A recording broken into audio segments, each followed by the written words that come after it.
Hello mga ka-champs! Good morning! Isang mapagpalang araw na naman pa sa ating lahat. For today's video, magluluto na naman po tayo. Hala!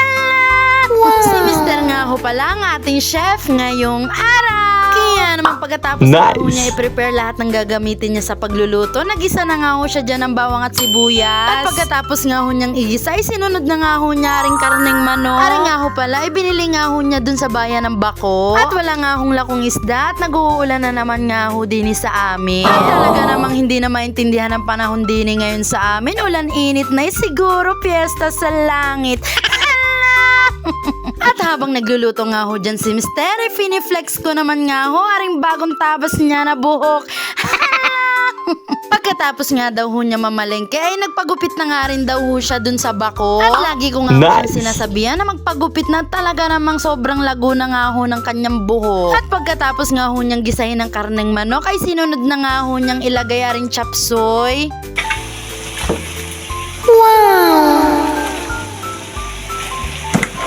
At talaga namang nasa mood ngayon yan magluto. Ganyan nga ho siya minsan, guys. Pag alam nga ho niyang pagod na ako, ay nagkukusa na nga ho yan. Wow! Pero pag wala nga ho yan sa mood, ay talaga namang hindi mo mautusan. At kita nyo naman ho yan ang niluluto niya. Nakakagutom na Wow!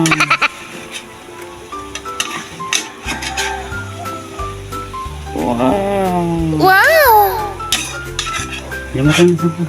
Wow! At habang nagluluto nga ho si Mr. sa kusina, iniwan ko na nga ho muna at ako nga ho ay pumunta din sa terrace. Ipinasok ko nga ho muna din ang mga kahoy at naulan na nga ho. At sayang naman ho, pag nabasa, tari nga ho ay tuyo na. Ari nga ho ang gagamitin para sa birthday ni Tutoy. Kaya naman habang nasa trabaho nga ho si Mr. ay ako naman nga ho ang naglalabas-masok nito para nga ho may bilad pag mainit. Pagka uwi nga ho ni Mr. galing sa trabaho ay nagsisibak na nga ho siya agad ng kahoy para maibilad. Talaga namang hindi na naman nga ho maintindihan ng panahon ngayon. Ulan init na naman.